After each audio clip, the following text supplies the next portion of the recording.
Boim. Assalamualaikum warahmatullahi wabarakatuh. Selamat berjumpa dengan Bu Heti dalam acara Si Boim, siaran belajar online, interaktif, dan menyenangkan. Yuk, intip video berikut ini.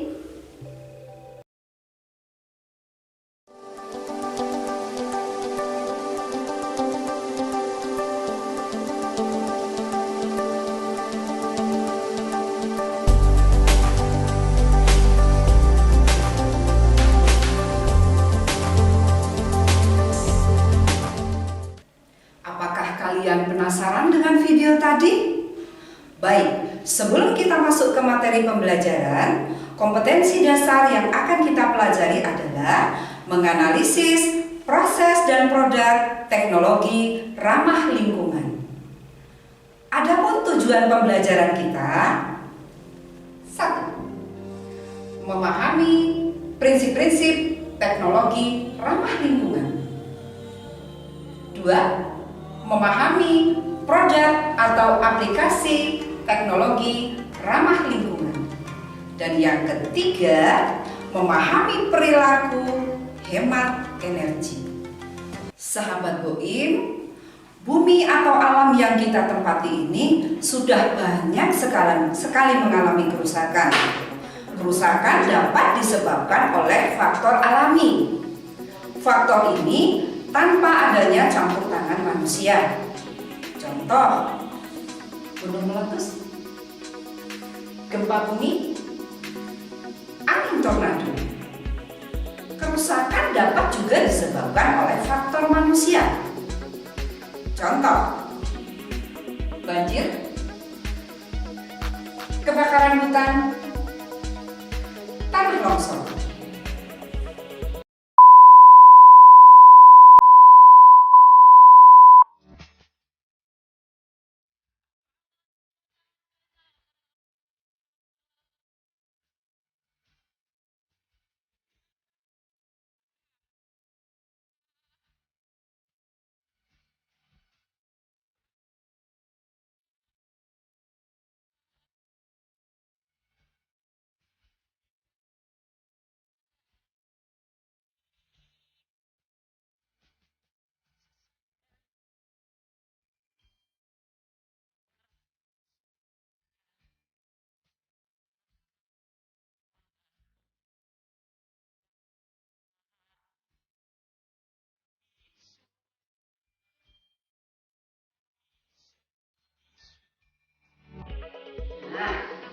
Agar bumi kita ini dapat menjaga keberlangsungan kehidupan, baik itu untuk tumbuhan, hewan, terlebih kita manusia, maka perlu adanya upaya untuk menjaga kelestariannya. Adapun upaya yang bisa kita lakukan adalah dengan menerapkan teknologi ramah lingkungan dan melakukan perilaku hemat energi. Sahabat Boim, kita intip video lagi yuk.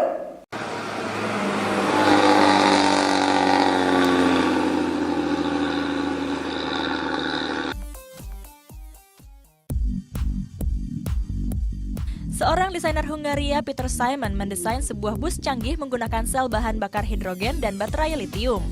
Bus ini dinamakan Credo E-Bone. Nama E-Bone mengacu pada struktur kendaraan menyerupai tulang. Kaku namun ringan karena eksteriornya terbuat dari komposit plastik dan karbon fiber sehingga membutuhkan daya motor listrik jauh lebih sedikit. Memiliki panjang sekitar 4 meter, bagian atas bus dilengkapi tangki hidrogen dan baterai sehingga tidak menambah gas rumah kaca. Dan tentu saja ramah lingkungan. Keempat motor listriknya menggunakan konsep in-wheel yang terpasang di setiap roda kendaraan. Berdasarkan video tadi, menurut kalian mana yang termasuk teknologi ramah lingkungan dan mana yang bukan teknologi ramah lingkungan? Serta kapan suatu teknologi itu dikatakan ramah lingkungan? Yuk belajar dengan penuh semangat.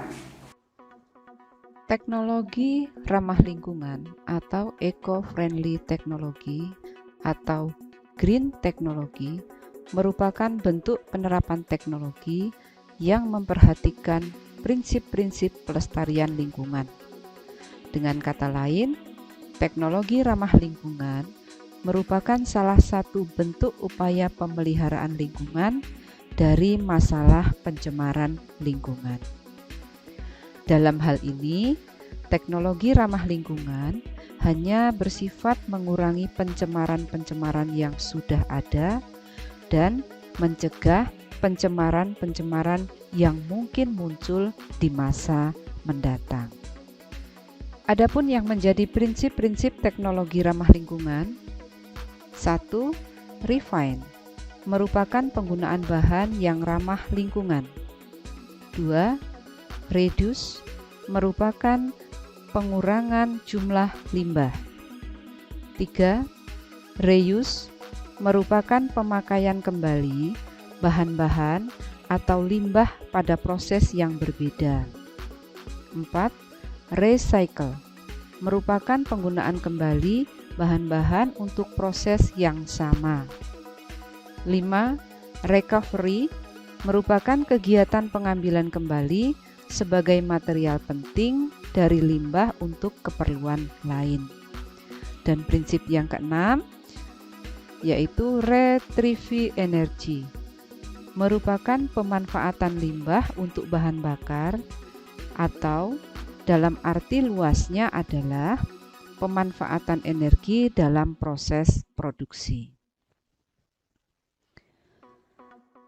Dewasa ini teknologi ramah lingkungan sudah mulai berkembang. Perkembangan tersebut ditandai dengan munculnya berbagai aplikasi teknologi ramah lingkungan. Di antaranya A. Bidang energi, B. Bidang transportasi, C. Bidang lingkungan, D. Bidang industri. Kita bahas satu persatu yuk. Teknologi ramah lingkungan bidang energi. Yang pertama, A. Biofuel. Bahan bakar dari tumbuhan atau biofuel adalah bahan bakar yang berasal dari bahan organik. Biofuel termasuk sumber daya alam yang dapat diperbaharui. Tahukah kalian apa yang membedakan biofuel dengan bahan bakar fosil? Keduanya memang berasal dari bahan organik. Tetapi, biofuel dapat diolah langsung dari bahan organik seperti tumbuh-tumbuhan. Sedangkan bahan bakar fosil berasal dari hewan atau tumbuhan yang telah mati selama jutaan tahun. Contoh tumbuhan yang dapat dibuat biofuel adalah tanaman jarak.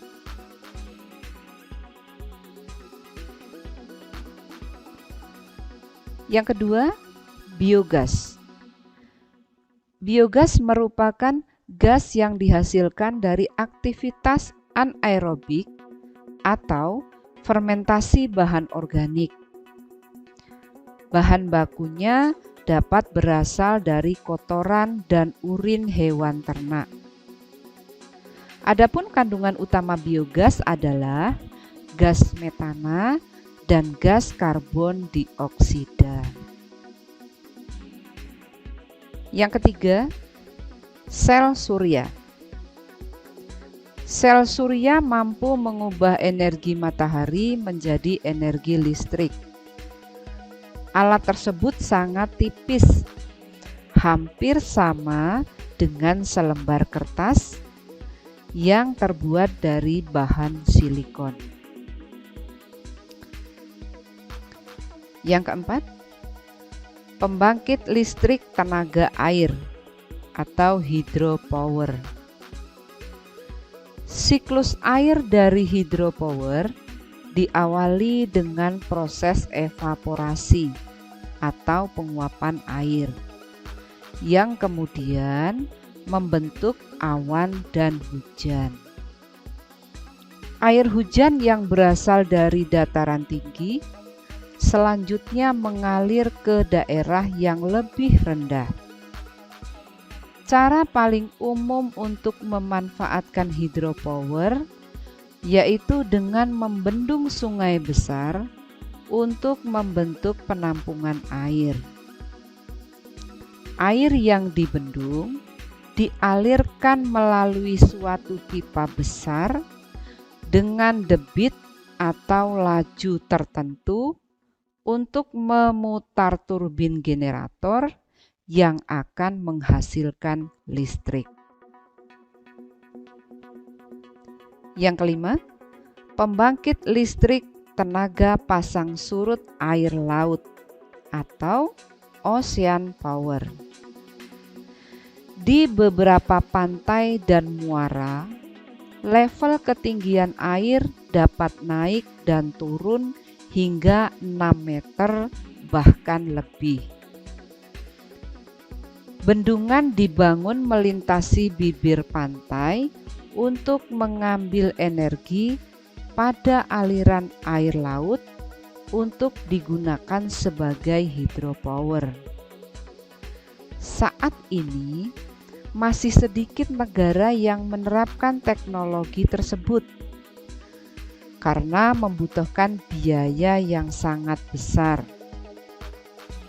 Alat mudah rusak akibat korosi, terjadi badai, dan hanya sedikit daerah yang cocok untuk dibangun teknologi ini.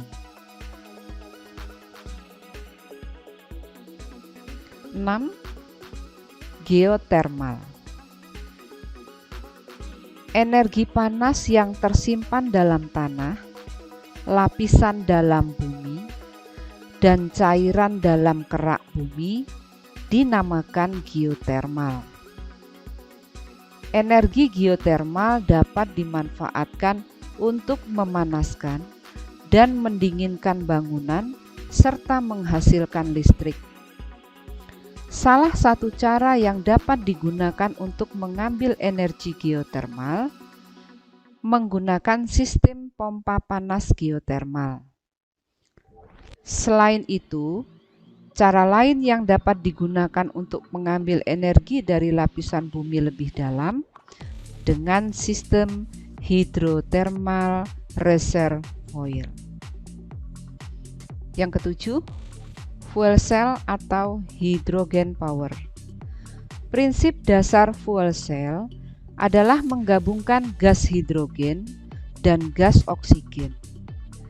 Reaksi antara gas hidrogen dan oksigen menghasilkan energi panas yang tinggi sehingga dapat digunakan sebagai sumber listrik. Teknologi ramah lingkungan bidang yang kedua yaitu bidang transportasi. Yang pertama, kendaraan hidrogen. Kendaraan ini menggunakan hidrogen untuk bahan bakar mesin penggeraknya. Caranya dengan membakar hidrogen dalam mesin pembakar internal dengan mereaksikan hidrogen dan oksigen dalam fuel cell. Yang kedua, mobil surya. Energi utama mobil surya berasal dari sinar matahari. Prinsip kerjanya hampir sama dengan sel surya atau panel surya. Yang ketiga, mobil listrik. Mobil listrik pertama kali ditemukan oleh Thomas Parker, berkebangsaan Inggris pada tahun 1884. Mobil ini digerakkan dengan menggunakan energi listrik yang disimpan dalam baterai penyimpanan.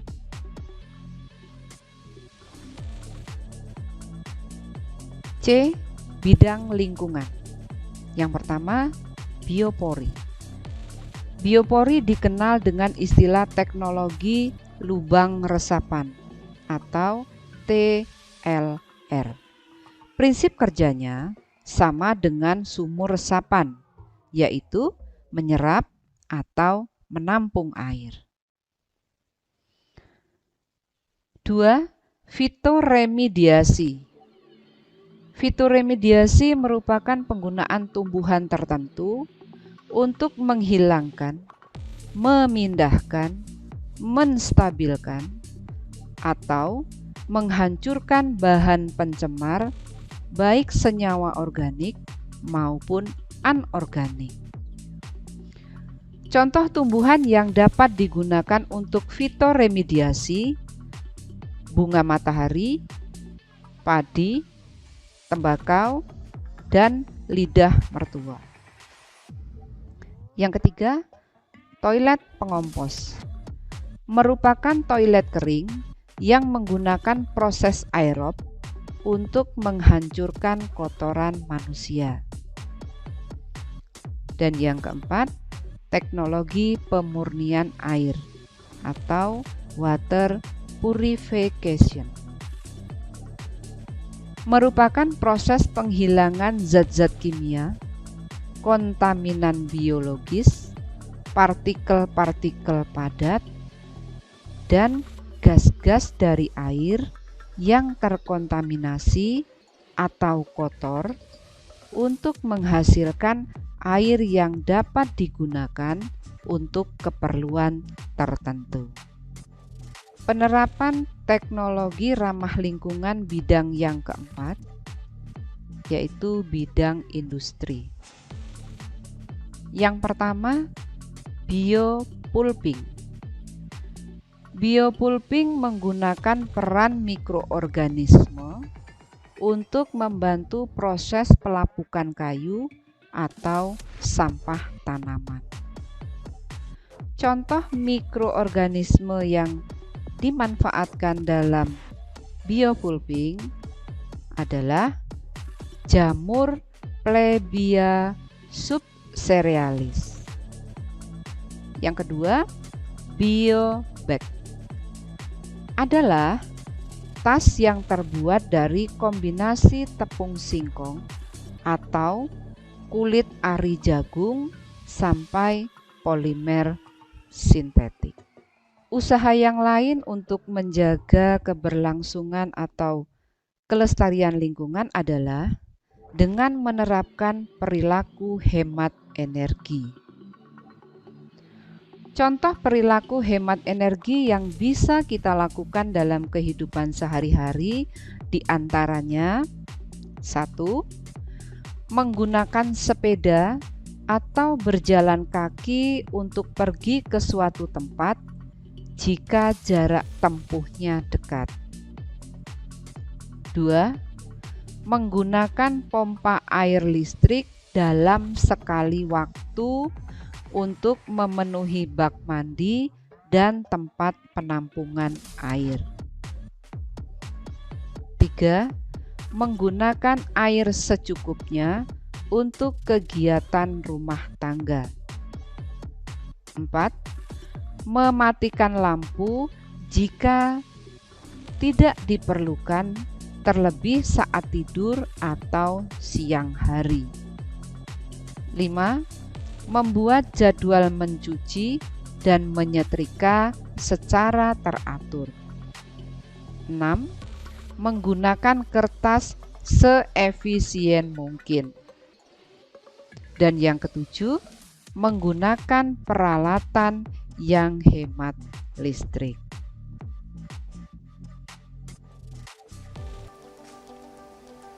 Berdasarkan tujuan dan materi pembelajaran tadi, kesimpulan yang dapat kita peroleh: 1. Teknologi ramah lingkungan adalah bentuk penerapan teknologi yang menerapkan prinsip-prinsip pelestarian lingkungan.